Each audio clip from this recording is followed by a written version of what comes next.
Io so come si impazzisce.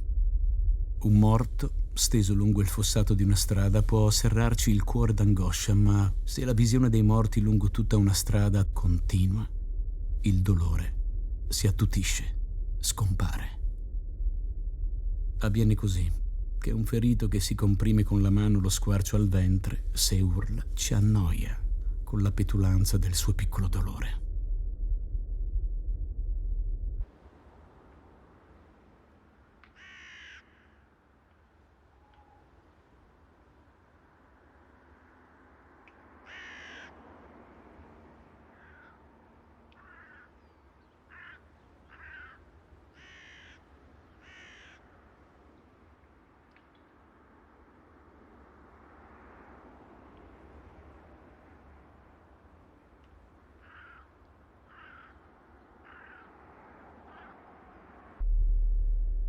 Ho camminato sul Carso nell'infuriare del bombardamento nemico, pestando i morti senza ripugnanza. Eppure avrei potuto essere disteso accanto a loro. Ho urtato senza pietà i feriti. Quando i morti sono molti, quando i feriti sono molti, noi proviamo assai meno strazio di quello che un giorno provammo per la gamba di uno sconosciuto stritolato dal treno. Avviene che nel ripetersi delle scene di angoscia il cuore si abitua a battere con pulsazioni normali. Ma tale differenza è un diaframma che la natura pone fra lo stato di salute e la pazzia. A squarciare il tenue diaframma occorre una causa minima. L'eco di una vecchia canzone, la parola buona di una persona sconosciuta, il richiamo di una voce cara, o che un bambino sconosciuto ci ricordi l'occhio profondo, grande, buono di una creatura nostra debole, piccina, innocente. Si impazzisce allora. Io ho pensato, qui non resisteremo.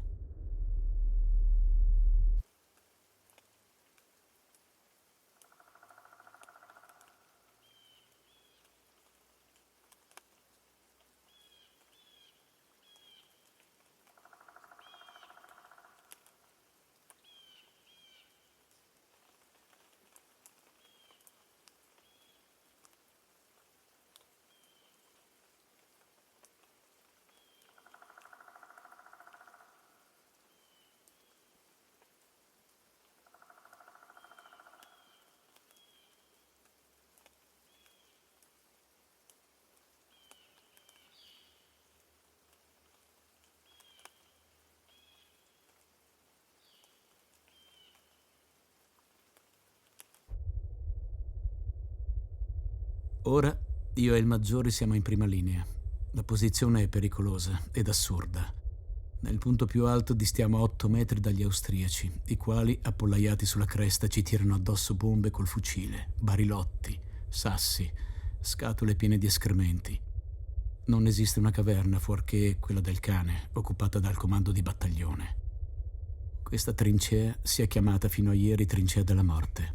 Da quando ci siamo noi è stata ribattezzata, per buon augurio, Trincea della Vittoria.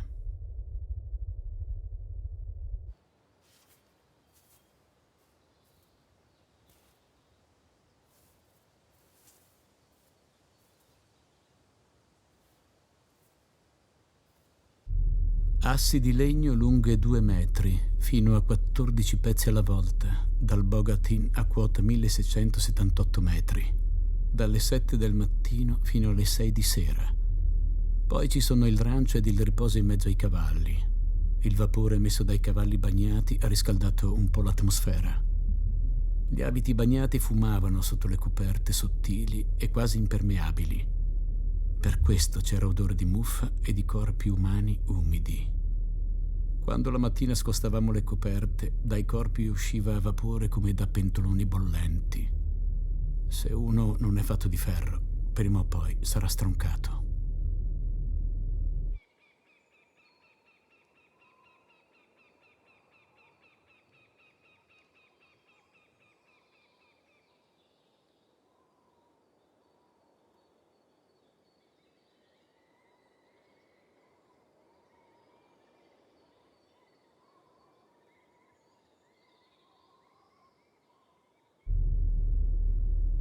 Scendemmo dalla collina del Ravelnik per una complicata via, attraverso le molteplici linee dei reticolati. «Non temere», mi disse a un certo punto il mio accompagnatore, «non succederà nulla. Da molto tempo si è stabilito fra noi e gli italiani una specie di tacito accordo. Noi mettiamo ogni sera le nostre vedette notturne e loro le loro, senza molestarci. Anzi, qualche volta entriamo anche in conversazione con loro. Tra poco essi pure usciranno dai reticolati e potrai vederli». Il comando supremo dell'esercito aveva ordinato di sospendere l'azione progettata dal comandante della nostra divisione. Fu un'esplosione di indescrivibile gioia e la serata finì in un'immensa baldoria. Cantammo, ballammo e bevemmo. Bevemmo come se fossimo stati moribondi di sete in mezzo al Sahara.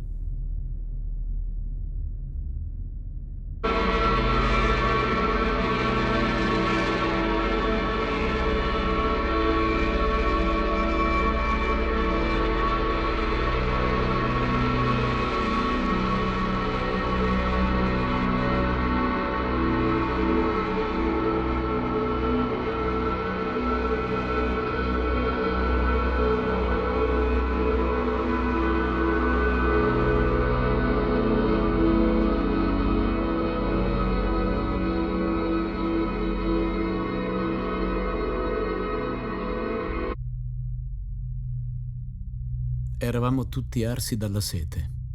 Ad ogni istante lungo la linea si vedeva qualcuno rovesciarsi sulle spalle, slacciarsi la borraccia e bere.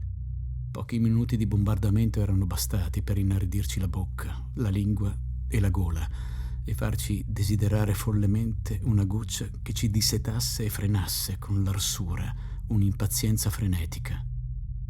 I soldati, uno dopo l'altro, correvano verso un crepaccio, afferravano un pugno di neve e riprendevano il loro posto. Quelle corse furiose erano i soli atti che animassero la scena immobile e ci dessero la certezza che vi erano ancora dei vivi in linea. Io avevo nelle tasche foglie d'albero e le masticavo.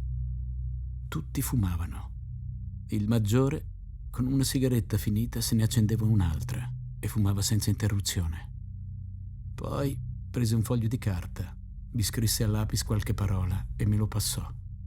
Il biglietto diceva: «Si levi in piedi e veda che cosa succede». Io mi levai in piedi e guardai. Il battaglione, immobile, rassomigliava a un lungo filare di cespugli. Il bombardamento continuava, ma il battaglione teneva. Quanto abbia durato quel tiro io non saprei dirlo. Durante un'azione si perde la cognizione del tempo. Si crede di essere alle 10 del mattino e si è alle 5 del pomeriggio. Improvvisamente una nostra mitragliatrice aprì il fuoco. Io mi levai per vedere. Gli austriaci attaccavano.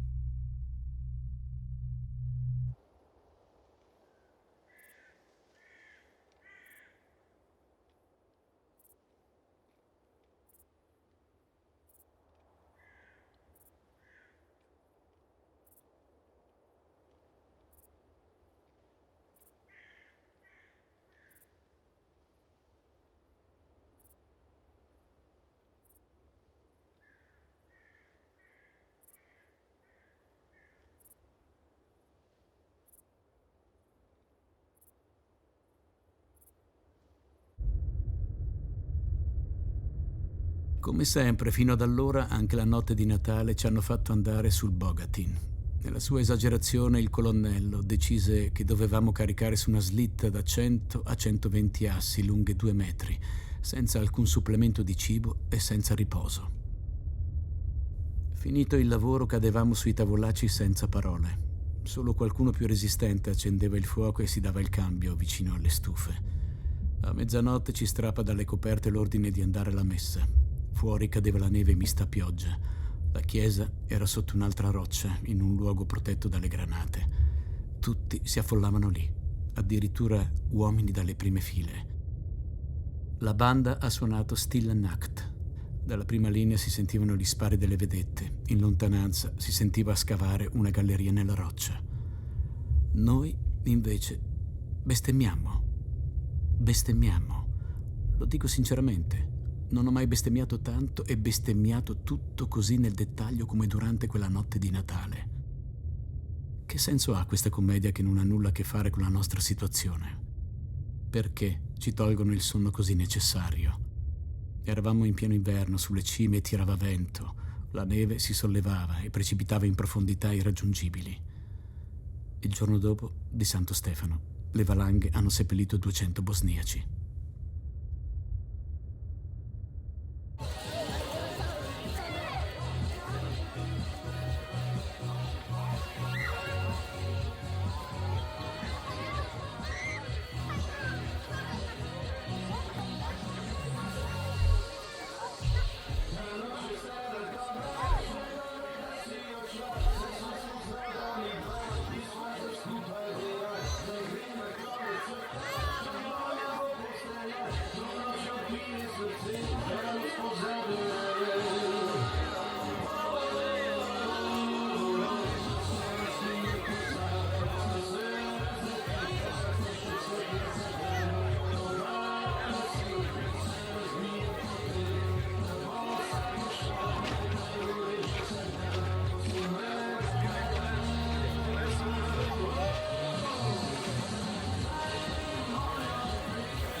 Qualche volta ho avuto la fortuna di riposarmi in una galleria, appena sotto la prima linea, ma vestiti pesanti come si era, tutti armati, maschere antigas, tascapane con bombe e tutti gli altri accessori, ammassati uno addosso all'altro, mancava l'aria.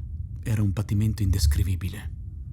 Qualche volta, sentendomi soffocare, pensavo di uscire dalla galleria, ma fuori c'era la morte in agguato. Ed io rinunziavo.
Non devo dimenticare un fatto che si ripete durante tutta la guerra in tutti i reggimenti. Tutti i comandi, dal comando del battaglione in su, si fanno costruire belle ville con assi di legno, in particolare sale da pranzo e, sì, anche gabinetti di legno, e tutto ovviamente con una copertura di carta catramata. Quando è tutto pronto, utilizzano gli uomini per realizzare veri e propri parchi con le stradine ricoperte di ghiaino. Da quelle cucine esce fumo giorno e notte. Per i poveri diavoli che espongono continuamente la loro vita alle pallottole nemiche, non c'è nemmeno un asse di legno o un pezzo di carta catramata perché possano farsi una copertura. E guai ad accendere il fuoco per scaldarsi, asciugarsi o al limite farsi un caffè. Il nemico potrebbe vedere il fumo. Ovviamente, il fumo del comando di brigata, invece, non si vede.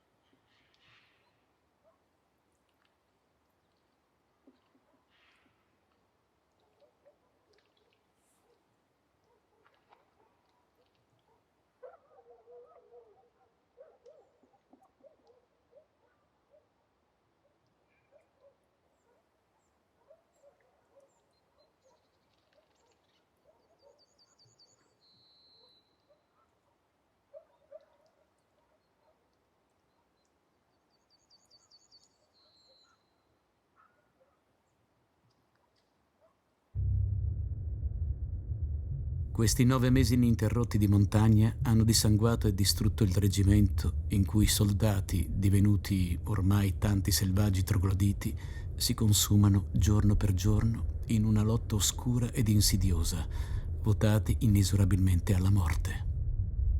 Il tempo scorre eterno. Improvvisamente si rovescia su di noi un bombardamento spaventoso, terrorizzante.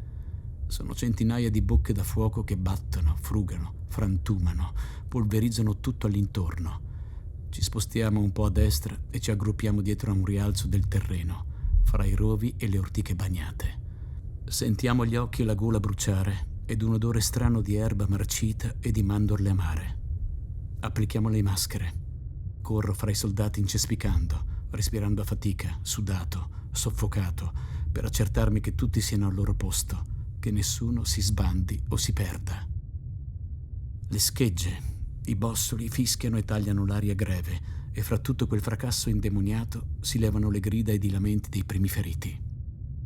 Le linee telefoniche sono spezzate, i centralini saltati in aria. I portaordini non ritornano più indietro. Siamo isolati, non comunichiamo più con nessuno. Un ordine solo ha ricevuto il battaglione ieri sera: resistere fino all'ultimo, non ripiegare.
Ti arriva nella battaglia l'aspirante nuovo, 19 anni. Ti balbetta spaurito un numero di reparto che deve raggiungere e non trova. Gli mostri dove ha da andare. Ma perché ha rallentato proprio dove avrebbe dovuto volare? Quel nitido disordinato sgranare di scatti lui non sapeva che era la mitraglia. E la mitraglia gli ha segato il corpo a strati. Si è rovesciato sul fondo d'una buca con gli occhi spalancati e la bocca torta. Il fazzolettino tricolore, ricordo dell'amorosa, gli spunta dalla tasca.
I letterati e le accademie gareggiano per convincere gli italiani che si dice la fronte e non il fronte. È proprio commovente, ma facciano presto i valentuomini a mettersi d'accordo, perché noi siamo veramente ansiosi di sapere se il luogo dove dovremo crepare è di genere maschile o femminile.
I fanti, i bosniaci, avevano ricevuto ognuno mezzo litro di rum perché diventassero più coraggiosi.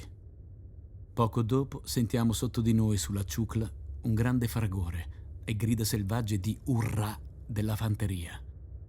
E subito dopo li vediamo saltare fuori dalle trincee con il fucile e la baionetta innestata e scagliarsi contro le trincee del nemico in una lotta per la vita o la morte. La nostra fanteria non concluse nulla, anche se conquistò le prime trincee nemiche. Infatti non le poté mantenere a causa delle troppe perdite umane. Di un intero battaglione erano rimasti in vita appena 100 uomini. A causa dei feriti e dei morti, ci fu un'ora di tregua tra le due linee in modo che gli infermieri potessero recuperare i corpi. Ci siamo trascinati fuori dalla trincea e dai rifugi e davanti a noi abbiamo visto una scena dolorosa. Anche gli italiani uscirono dalle loro trincee. Per un po' ci fu il silenzio. Poi abbiamo cominciato a salutarci con i berretti e i fazzoletti. Poiché eravamo vicini agli italiani, io ho gridato a quello più vicino a me in italiano: «Salutate mia mamma a Caporetto, numero 70, e ditele che la saluta suo figlio. La mamma si chiama Anna Pavlin. Siccome Caporetto era occupata dagli italiani, non ho potuto scrivere a casa e lei non sa dove sono e se sono vivo o morto». In seguito ho saputo che quel soldato aveva fatto visita a mia madre a Caporetto e le aveva trasmesso i miei saluti. Ne sono venuto a conoscenza nel gennaio del 1918, quando sono tornato per la prima volta a casa in licenza.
Non c'è un palmo di terra che non sia sconvolto. Ovunque reticolati contorti, trincee sfondate e cose abbandonate dai combattenti.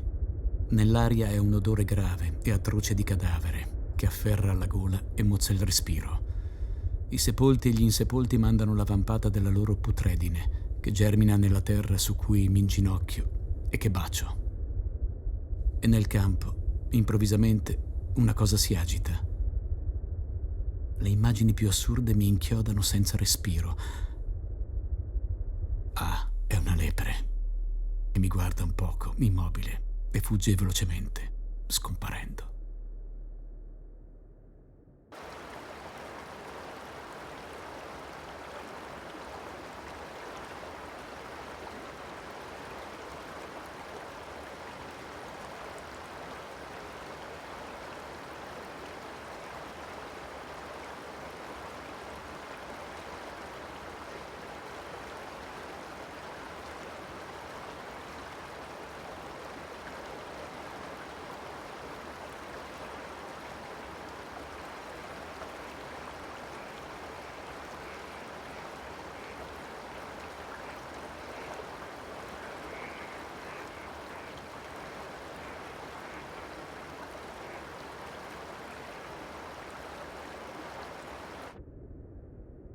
La mia unità aveva predisposto oltre 60 chilometri di linea telefonica permanente e per la sua manutenzione, ovvero per le pattuglie di controllo, avevamo bisogno di molti uomini. Poiché non ne avevamo, utilizzavamo i prigionieri russi. Il rapporto era di un austriaco ogni 2 russi. Avevano l'attrezzatura necessaria e lo stesso rancio degli austriaci. Il loro campo d'azione arrivava solo a 30. Oltre non avevano il permesso d'andare. È accaduto che 2 russi sono fuggiti e arrivati sul lago del Monte Nero, dove sono stati catturati e uccisi. In generale già eravamo pieni di fame, in particolare i russi che per la debolezza inciampavano. Così è arrivato l'ordine che tutti i cani non da guardia fossero uccisi e dati da mangiare ai russi perché si rinforzassero. E questo accadde davvero. I cani però li mangiarono i soli austriaci.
Su in alto come risplende il Monte Nero, dorato dall'ultimo sole. Sembra che tutta la luce tolta alla valle si sia concentrata nella cima incandescente.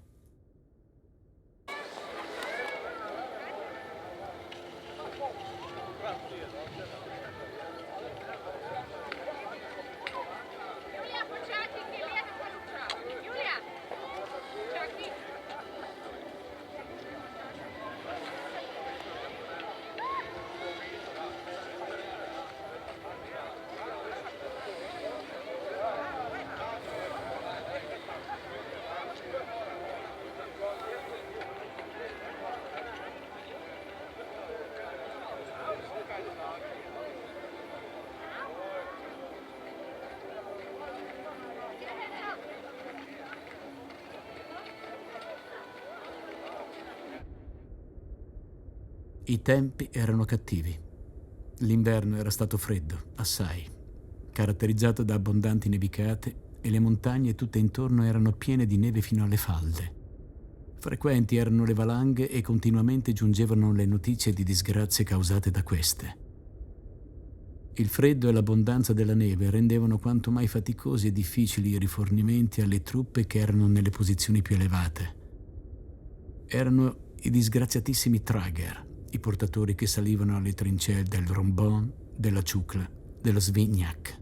A questo servizio di portatori erano destinati i soldati della seconda categoria, quelli che nella visita di leva non erano stati trovati sufficientemente robusti per il servizio di trincea. Il loro equipaggiamento era manchevole, il loro nutrimento più scarso che quello dei soldati di prima categoria. Ma pagavano caro il privilegio di non essere destinati alla trincea perché facevano una vita bestialmente faticosa. Con i muli carichi di viveri ed altro, partivano alle 2-3 del mattino per le vie aperte, gelate immediatamente dalle tormente di neve, con indicibili sforzi per procedere e per aiutare gli animali che camminavano con difficoltà. Arrivavano a destinazione dopo 7-8 ore di via. Ne erano immuni dai pericoli della guerra, perché spesso venivano bersagliati dalle artiglierie del nemico che conosceva i loro passaggi. Quando a tarda sera erano di ritorno, faceva pietà vederli. Sfiniti dal sonno, dalla fame, dalla fatica, mangiavano in fretta la scarsa cena per dormire subito fino alla ripresa della fatica al mattino successivo.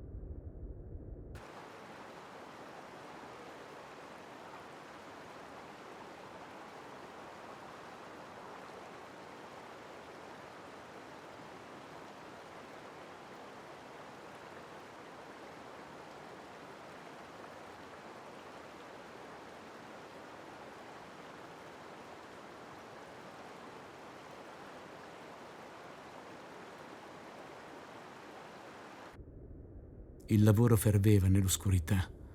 Si scavavano trincee, si tendevano reticolati, tutto ciò a poche centinaia e qualche volta a poche decine di metri dal nemico. Ogni tanto i riflettori italiani dalle alture di rimpetto cercavano nella notte e quando arrivavano a fissare sopra di noi i loro fasci di luce, il lavoro era subito interrotto. Gli uomini si gettavano immobili a terra o si nascondevano nelle trincee.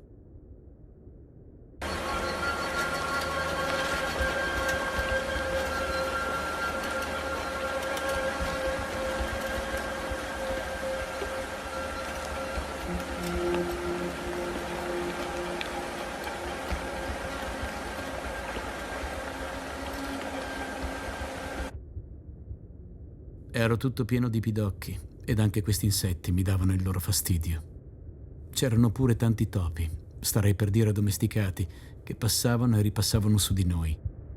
Si diceva che non toccavano il formaggio e si cibavano dei cadaveri.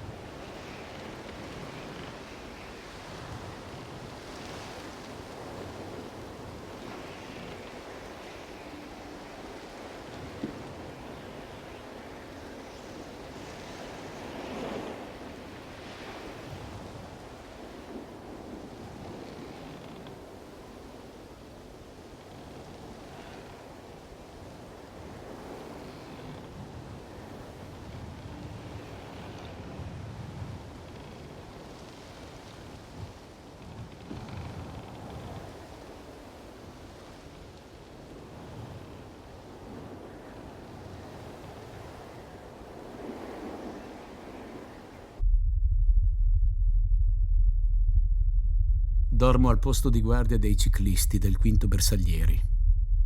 Saranno le 3 di notte che un colpo d'arma da fuoco mi sveglia di soprassalto. È il mio vicino di sinistra che si è sparato un colpo sotto la gola. Il poveretto è spirato immediatamente. Sono tanto stanco, bagnato dalla pioggia presa in 2 giorni, che la tragedia non mi impressiona affatto e dopo mezz'ora mi addormento.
Il maggiore aveva pienamente indovinato che io odiavo la guerra e non mi nascose che anche lui la odiava cordialmente e che, come me, odiava cordialmente i tedeschi che erano stati la causa.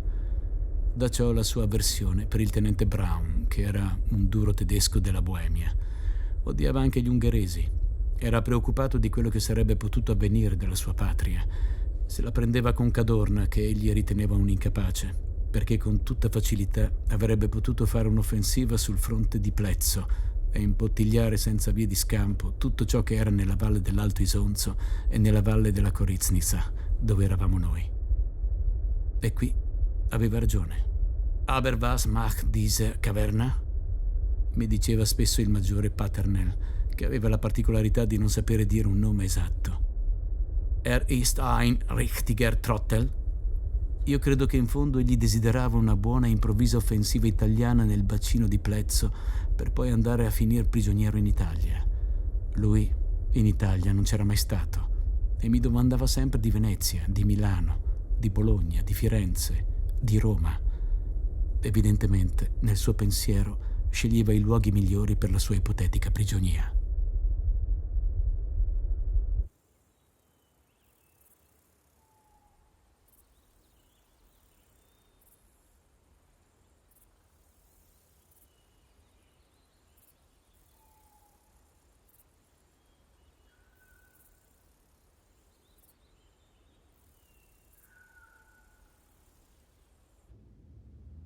Sono con la 18ª compagnia. Sul Romboni i tedeschi sono a 10 metri. Loro ci danno il cognac e noi diamo le pagnotte a loro. Gridano: «Italiano, buono, non sparare!» Vengono nella nostra trincea, assaggiano il loro cognac per dimostrarci che non è avvelenato. Parlano. Siamo amici per la pelle. Parlano e si fanno capire. Sono stufi anche loro. Dicono «Appetit!» 10 minuti appresso a questo incontro salta tutto per aria. È la guerra. Parlavamo tranquilli. Poi all'improvviso ognuno scappava al proprio posto. Tournant botte da Magnin. Avanti a chi ne ammazzava di più.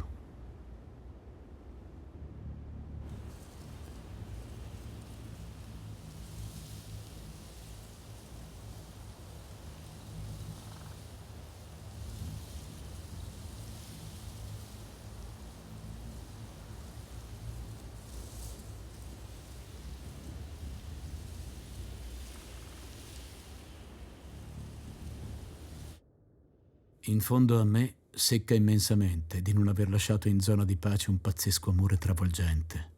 Per quanto grandi siano i vantaggi che derivano dalla solitudine del cuore, una lettera femminile irta di passione ogni tanto non guasterebbe.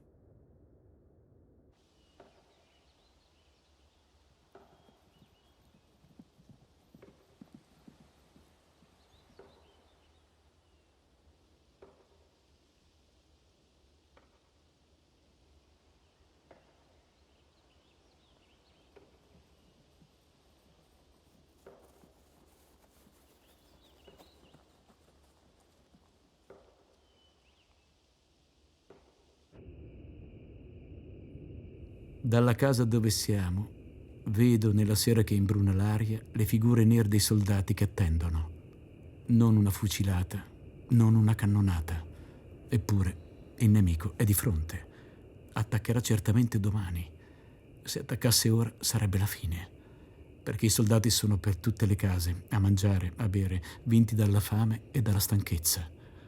Essi, abituati nella lunga guerra a non avere alcuna volontà, non si fanno idea della terribile situazione in cui siamo. Le esigenze della natura sono al di sopra. E così, dal paese, sale altissimo nella notte un vociare di soldati abbinazzati e tutto il paese è illuminato nella veglia. Il nemico, in agguato, attende.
Dopo qualche tempo che ero al fronte, mi ero rassegnato alla morte, come fosse cosa naturale morire intorno ai 20 anni. Dicevo convinto: prima vado in licenza, rivedo mia mamma e dopo accetto la morte. Quando tornai dalla licenza le mie idee erano cambiate. Volevo vivere. Mi ribellavo alla morte.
Sono le 7 quando ci mettiamo in marcia verso l'estrema cresta del Monte Nero, che ora i nostri chiamano Monte Rosso, perché è tutto insanguinato. Questa fu la marcia più lunga e più terribile fatta sin qui.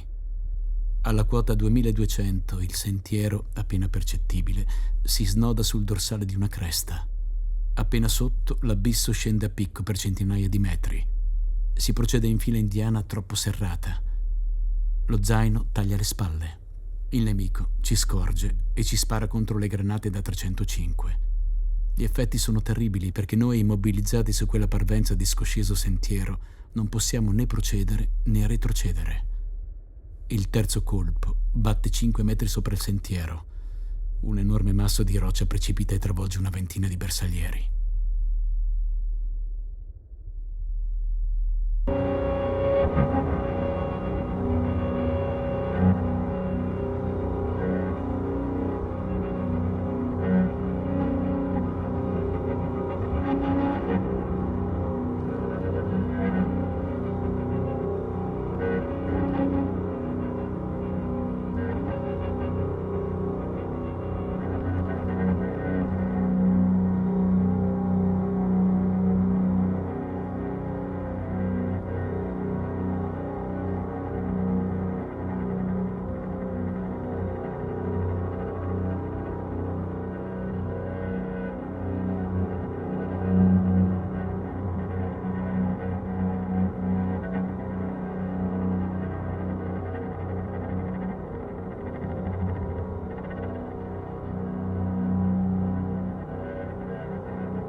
A 15 anni, quando pensavamo alla guerra, immaginavamo subito un gran luccicare di baionette tra i campi di grano o sotto le selve fosche. Così fantasticavano i nostri cervelli, con la scorta dei libri di scuola e dei racconti uditi dai vecchi. Ma quando abbiamo constatato che le cose procedevano diversamente, siamo rimasti assai male. Non credo che il campo di grano sia una caratteristica saliente della nostra guerra. Non ne ho mai visti, né in Carso né sull'Isonzo. In cima alle Alpi, poi, ce ne devono essere meno ancora, esclusi i campi di grano. Quanto alle selve fosche, ce n'erano effettivamente alcune, ma è bastato un quarto d'ora di guerra perché divenissero meno fosche e dopo qualche giorno avevano pure cessato di essere selve. Nudo terreno maledetto, mozziconi di tronchi scheggiati e riarsi, escluse le selve fosche. Rimane il luccicare delle baionette. Escluso. Escluso. Prima di tutto, la baionetta è diventata un ingrediente secondario, spesso ingombrante, e poi non luccica mai, perché il fango della trincea l'ha ricoperta di ruggine.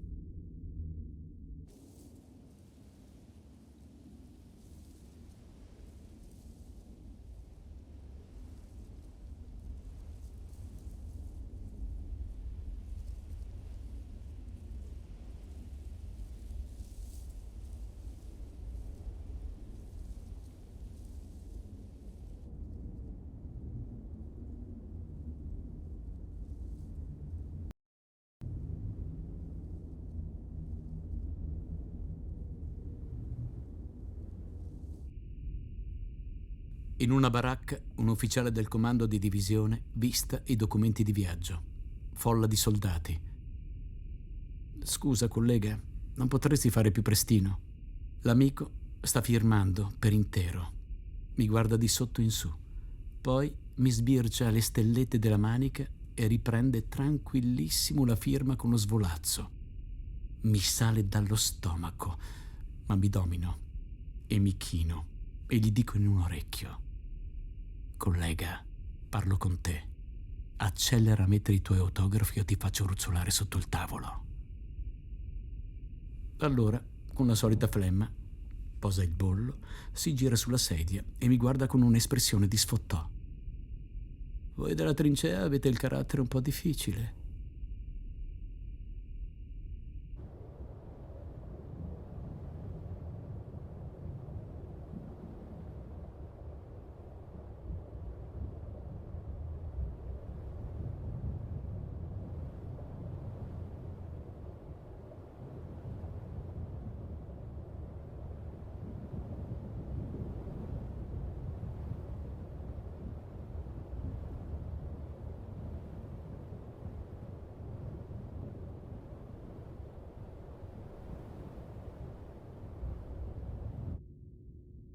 L'ufficiale austriaco accese una sigaretta. Ora egli fumava. Quella sigaretta creò un rapporto improvviso fra lui e me. Appena ne vidi il fumo, anch'io sentii il bisogno di fumare. Questo mio desiderio mi fece pensare che anch'io avevo delle sigarette. Fu un attimo. Il mio atto del puntare, che era automatico, divenne ragionato. Dovetti pensare che puntavo e che puntavo contro qualcuno. L'indice che toccava il grilletto allentò la pressione. Pensavo. Ero obbligato a pensare. Certo, facevo coscientemente la guerra e la giustificavo moralmente e politicamente. La mia coscienza di uomo e di cittadino non erano in conflitto con i miei doveri militari. La guerra era per me una dura necessità, terribile, certo, ma alla quale ubbidivo come ad una delle tante necessità ingrate ma inevitabili della vita. Pertanto facevo la guerra e avevo il comando di soldati. La facevo dunque moralmente 2 volte. Avevo già preso parte a tanti combattimenti. Che io tirassi contro un ufficiale nemico era quindi un fatto logico. Anzi, esigevo che i miei soldati fossero attenti nel loro servizio di vedetta e tirassero bene, se il nemico si scopriva. Perché non avrei ora tirato io su quell'ufficiale? Avevo il dovere di tirare. Sentivo che ne avevo il dovere. Se non avessi sentito che quello era un dovere, sarebbe stato mostruoso che io continuassi a fare la guerra e a farla fare agli altri. No, non v'era dubbio. Io avevo il dovere di tirare. E intanto non tiravo. Il mio pensiero si sviluppava con calma. Non ero affatto nervoso. La sera precedente, prima di uscire dalla trincea, avevo dormito 4-5 ore. Mi sentivo benissimo, dietro il cespuglio, nel fosso. Non ero minacciato da pericolo alcuno. Non avrei potuto essere più calmo in una camera di casa mia o nella mia città. Forse era quella calma completa che allontanava il mio spirito dalla guerra. Avevo di fronte un ufficiale, giovane, inconscio del pericolo che li sovrastava. Non lo potevo sbagliare. Avrei potuto sparare 1000 colpi a quella distanza, senza sbagliarne uno.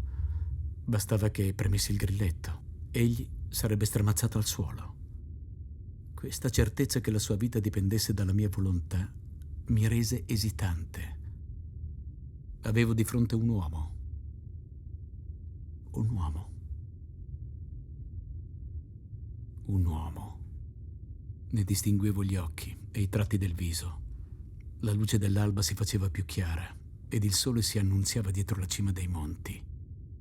Tirare così, a pochi passi, su un uomo, come su un cinghiale. Cominciai a pensare che forse non avrei tirato. Pensavo, condurre all'assalto 100 uomini o 1000 contro 100 altri o altri 1000 è una cosa.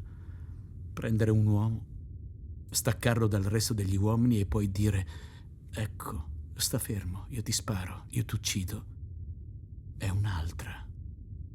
È assolutamente un'altra cosa. Fare la guerra è una cosa, uccidere un uomo è un'altra cosa. Uccidere un uomo così è assassinare un uomo. Non so fino a che punto il mio pensiero procedesse logico. Certo è che avevo abbassato il fucile e non sparavo. In me si erano formate 2 coscienze, 2 individualità, una ostile all'altra. Dicevo a me stesso: non sarai tu che ucciderai un uomo così. Io stesso che ho vissuto quegli istanti non sarei ora in grado di rifare l'esame di quel processo psicologico. V'è un salto che io oggi non vedo più chiaramente e mi chiedo ancora come, arrivato a quella conclusione, io pensassi di far eseguire da un altro quello che io stesso non sentivo la coscienza di compiere. Avevo il fucile poggiato per terra, infilato nel cespuglio. Il caporale si stringeva al mio fianco.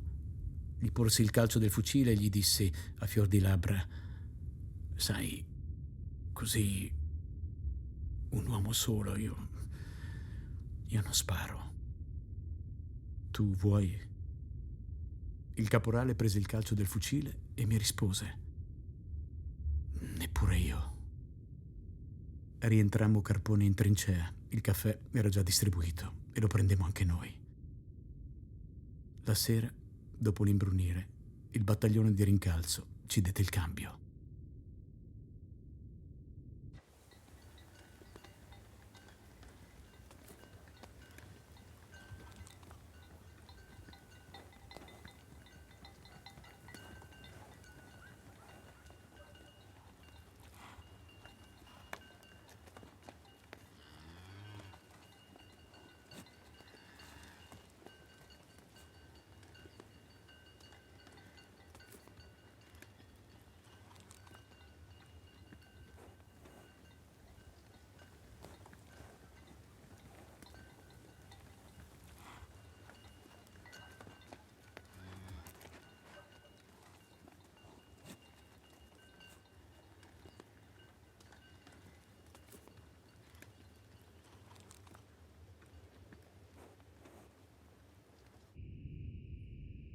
Ho sostenuto che per avere paura ci vuole del coraggio.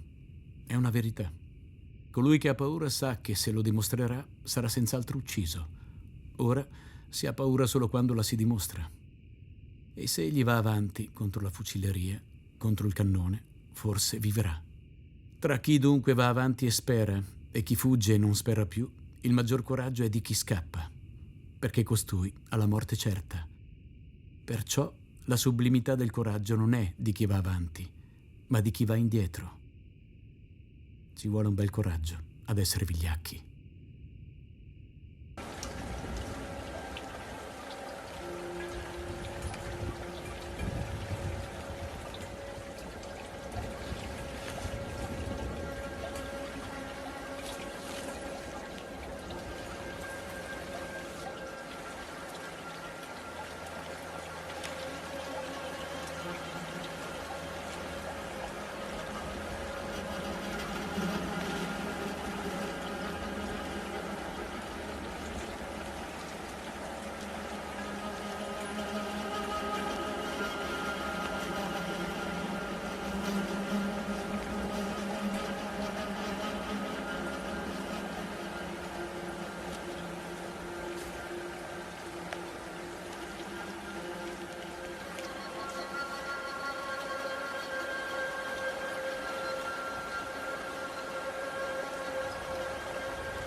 Oggi si fucilerà un sergente, reo di non aver fatto la possibile difesa, abbandonando il campo di battaglia.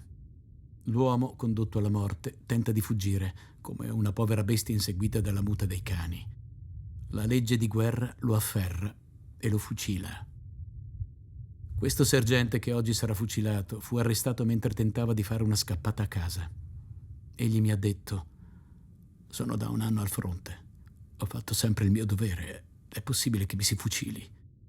Mi lasciano andare in trincea, mi mandino contro i reticolati nemici a cercare una pallottola. Non voglio morire così, colpito da fucili italiani. Volevo fare una scappata a casa. Ho figli, io...» E la sua voce gli si alterava, e il bel viso bruno gli si oscurava tutto, e l'occhio gli si inumidiva.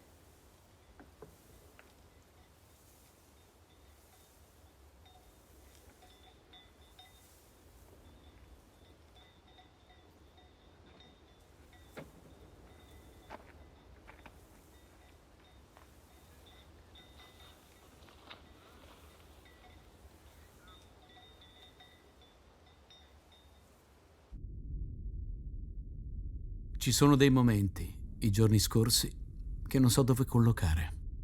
La memoria si rifiuta. Abbiamo fatto un pezzo di strada sopra un'autoambulanza con un sottotenente. Artiglieri, da una prolunga, vendevano bottiglie di strega ridendo. Un reggimento di fanteria, in un prato, da 2 giorni viveva di mortadella. Un battaglione di fanteria, meraviglioso, saliva in senso contrario, verso il nemico, cantando.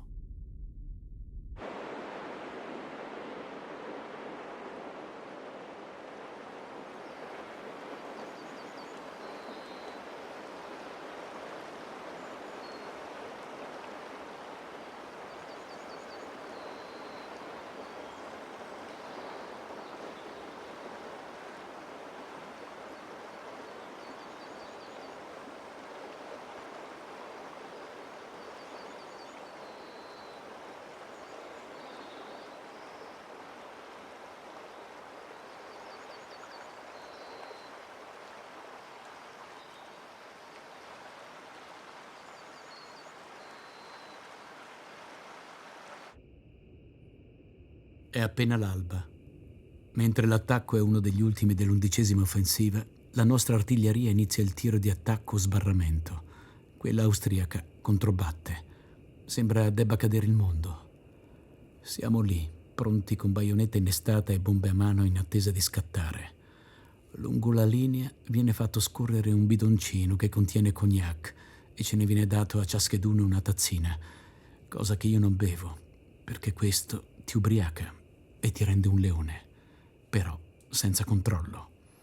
E io, una volta tanto, voglio giocare con la signora morte a mente lucida.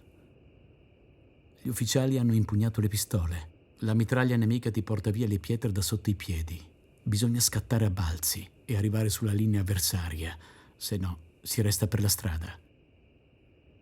Ci siamo riusciti e non vi dico a quale prezzo. Qui cosa è successo non lo descrivo. Forse era meglio aver bevuto il cognac.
Da Radio Gavetta circolava voce che il fronte avesse ceduto sull'Isonzo, ma non avevamo idea di cosa veramente stesse accadendo.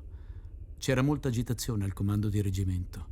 La mia squadra ricevette l'ordine di partire immediatamente e pattugliare il ponte di Livenza, passaggio obbligato per un'eventuale ritirata delle truppe. Ricordo che ci mettemmo in marcia con i cavalli, al piccolo trotto. Pioveva già dalla mattina ed ero bagnato fin dalle ossa, mentre il cavallo si scoteva inquieto.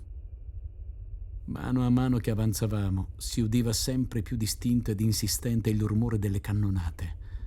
Qui si mette male, pensavo.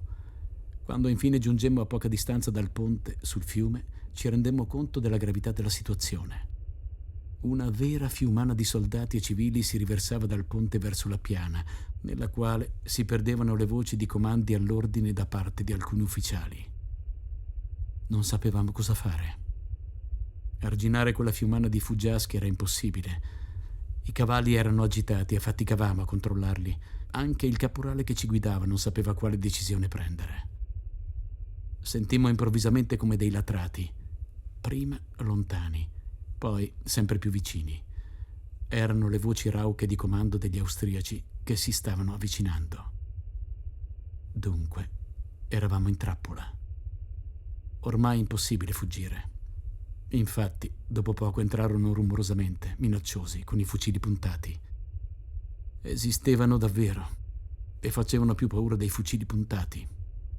Ci disarmarono e ci spinsero con forza fuori dalla stalla.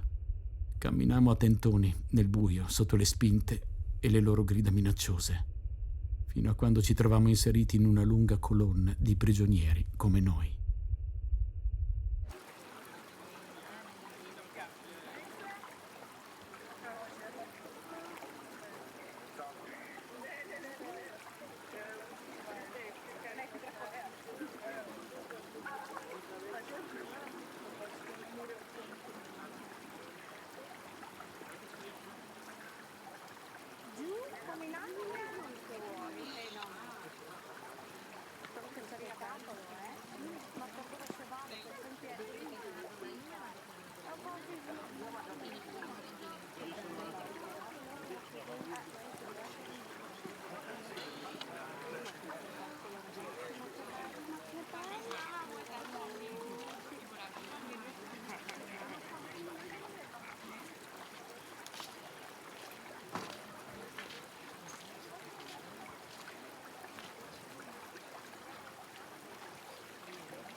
Qua e là bagliori di incendi, lumi nelle baracche del Monte Nero. Pennavano un poco, nel buio e nella confusione, a raggiungere lo stradone con le pesanti armi a spalla. Si incoraggiavano in ogni modo i nostri soldati, ma erano stanchissimi. Una quantità di granate da 210 erano state appena scaricate sui bordi della strada. Ci fermammo a bere a una fontana e a permettere ai soldati sfiniti di riprendere fiato.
Dal Mörsley o vicinanze, da vette vicine, tiravano a granate e a shrapnels contro i fuggiaschi. Incontrammo muli morti dai bombardamenti del giorno precedente, muli vagolanti e mucche libere in un prato. Volevo che la nostra fosse una ritirata e non una fuga. Salutai col pianto nel cuore la rupe del Monte Nero e per quella scendemmo verso l'Isonzo.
Ritirata, ritirata, ci grida un maggiore di artiglieria. Il fronte è crollato, il nemico incalza. La strada è ingombra di zaini, tascapani, elmetti, fucili. Rovesciata in un fosso una carretta da battaglione e più in là una carogna di un mulo con la lingua a penzoloni ed il muso impiastricciato di una bava verdognola. Cadaveri di artiglieri soffocati con le mani rattrappite alla gola si ammollano sotto la pioggia tra le erbacce di cespugli. A Caporetto lo spettacolo è terribile, impressionante. Le truppe superstiti dei servizi di un intero corpo d'armata in isfacelo vi confluiscono disordinatamente, invadono le strade, chiudono gli sbocchi ed i passaggi con carri, trattrici, impedimenti di ogni genere e soldati frammischiati, senza guida, spavaldi, fanno impeto e cercano di guadagnare in fretta la strada per Cividale. Qui, a Caporetto, in questo paesaggio slavo, i borghesi rimangono. Le case sono chiuse, sbarrate, ma all'angolo della piazza, da una finestra al primo piano, dietro i vetri, una femmina guarda impassibile la immensa rovina. Io sento quanto questa gente ci odi e ci detesti.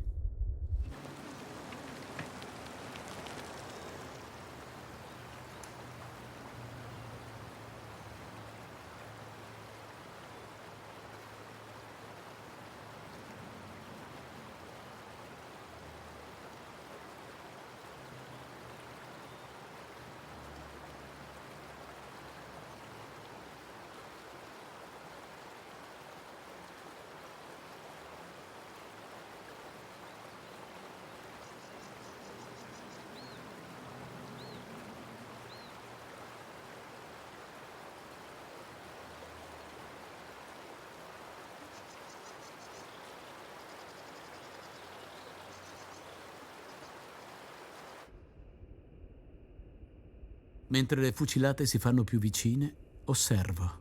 Passano i soldati e ognuno da una casa vicina riceve del pane giallo, freschissimo, profumato. C'è qualcuno che sospetta che sia avvelenato. Non c'è da fidarsi di questi redenti. Ma poi la cosa si spiega. È antico uso del paese che la famiglia la quale ha un morto distribuisca nel giorno della morte del pane a chiunque ne voglia. A chiunque. Avviene così che costoro, che fra poco si uniranno agli austriaci per pigliarci a fucilate, che all'entrata delle pattuglie austriache batteranno le mani e che già, ci consta, sono venuti all'assalto con gli austriaci contro di noi, avviene così che ora costoro ci danno del pane, in nome di una pietosa tradizione il cui valore è al di sopra dell'odio.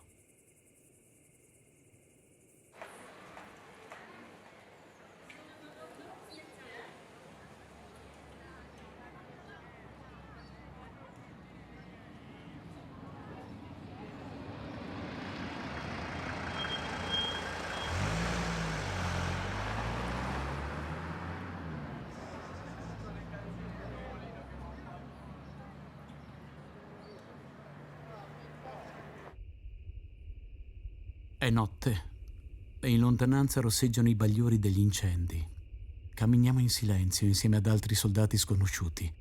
Sentiamo i volti bassi sul terreno, lo strascicar dei piedi pesanti, il crescere del respiro grosso. Ci allontaniamo sempre di più, trascinati dalla fiumana. Mi sembra in certi momenti di avere perso il senso della realtà e delle proporzioni. Eppure questo silenzio delle montagne è pauroso, terribile. Fra poche ore forse gli austriaci saranno qui. Ci ficchiamo in una casa, in fondo alla piazza dove c'è una vecchia paralitica ed una donna giovane. E mangiamo. Finalmente mangiamo sul serio. Non ci importa né di austriaci né di tedeschi. Stasera, porca miseria, si papperà come tanti monsignori.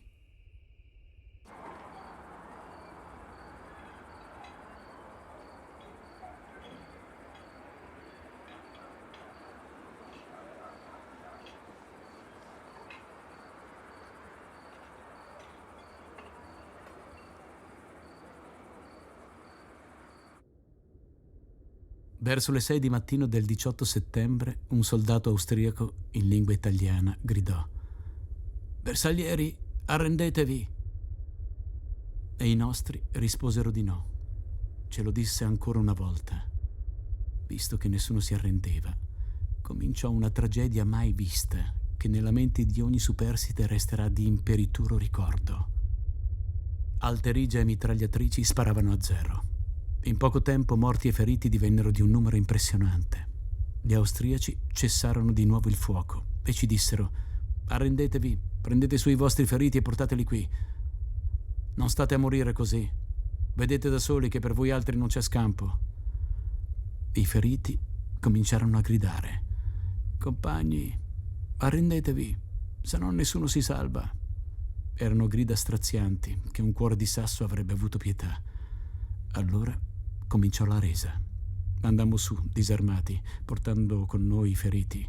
Gli austriaci scesero con barelle, aiutandoci e assicurandoci che non avrebbero sparato.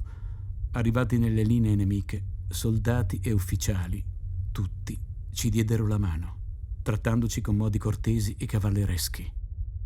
Un tenente ferito al ventre venne portato in barella, passando davanti a un ufficiale austriaco che fece mettere a terra la barella e lo salutò con parole nobili. A noi ci diedero sigari e sigarette, tabacco, eccetera. E noi, non avendo che ricambiare, si dava le piume, stellette e qualche burraccio, quello che per loro era caro.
Improvvisa, una voce, 10 voci, infinite voci salgono e si propagano malefiche, paurose. Gli austriaci, fuggite, fuggite! E i soldati fuggono, si calpestano, si travolgono. Sotto il portico intravedo una forma umana coperta da un lenzuolo che lentamente si è adagiato sul corpo e ne riproduce le sporgenze e le incavature. Mi chino, ne afferro l'orlo, lo sollevo e la luce cinerea di quel triste pomeriggio d'ottobre illumina il volto di un morto, forse un soldato, miseramente nudo.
Ci fanno da sveglia le bombe degli aeroplani nemici e un fuggi-fuggi dalle case nei campi.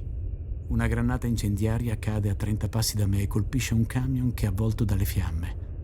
Sono 15 giorni che camminiamo ininterrottamente senza posa. Non abbiamo più scarpe. Un solo desiderio si impadronisce di noi: riposare, coricarsi nella polvere, nel fango, dormire, non svegliarsi più. I resti della brigata sono sciolti e ci diciamo addio. Ma, senza un palpito di commozione, dopo tanti mesi, anni di vitaccia grama vissuta insieme. Il cuore proprio ce lo hanno fatto diventare di sasso. La brigata muore così, senza un saluto, senza un rammarico. Eppure il suo dovere l'ha fatto, e per tanto tempo. Continuiamo a ritirarci. Camminiamo per giorni e giorni. Abbiamo perso la nozione del tempo in questo lento e continuo marciare. Attraversiamo paesi, paesi, paesi. Ingoiamo chilometri e chilometri su strade tutte uguali.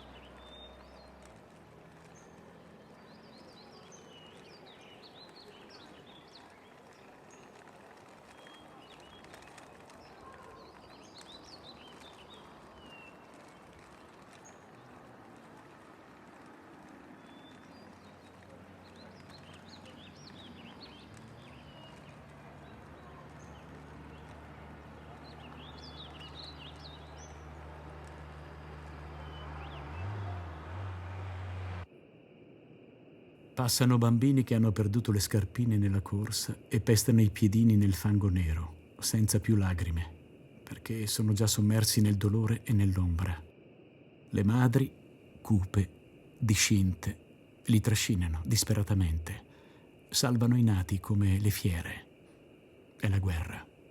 Passano vecchi signori che si danno un'aria composta e un prete che serra nella mano il breviario e sorregge una vecchia donna tutta chiusa nel nero scialle. I dolenti lasciano le povere case, le povere cose, sudate, tutta una vita. I ricchi lasciano ogni loro ricchezza. Livella la guerra questa volta. La pace, l'onore, il pudore, le convenienze, gli affetti. Ecco, tutto è sommerso. Cacciati di luogo in luogo, essi non potranno più rifare la loro vita. Ciò che è stato, è stato. Passiamo davanti a un camposanto. Questi che sono morti rimangono, più forti del destino.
Annotta. Partiamo anche da qui. Ormai la tensione nervosa, le emozioni, il dolore disperato della sciagura senza fine mi hanno eccitato sino a vaneggiare. La valle è sinistramente illuminata da vasti incendi. È spaventosa la visione caotica dell'esercito in fuga. Piccini, mocciosi, giumente serene, vecchi cani che abbaiano, donne sfigurate dalle fatiche che salutano umilmente e la natura che canta nel tramonto tiepido di quest'ottobre di sciagura, con le 1000 voci indistinte di tutti gli insetti, di tutte le creature che non fanno la guerra.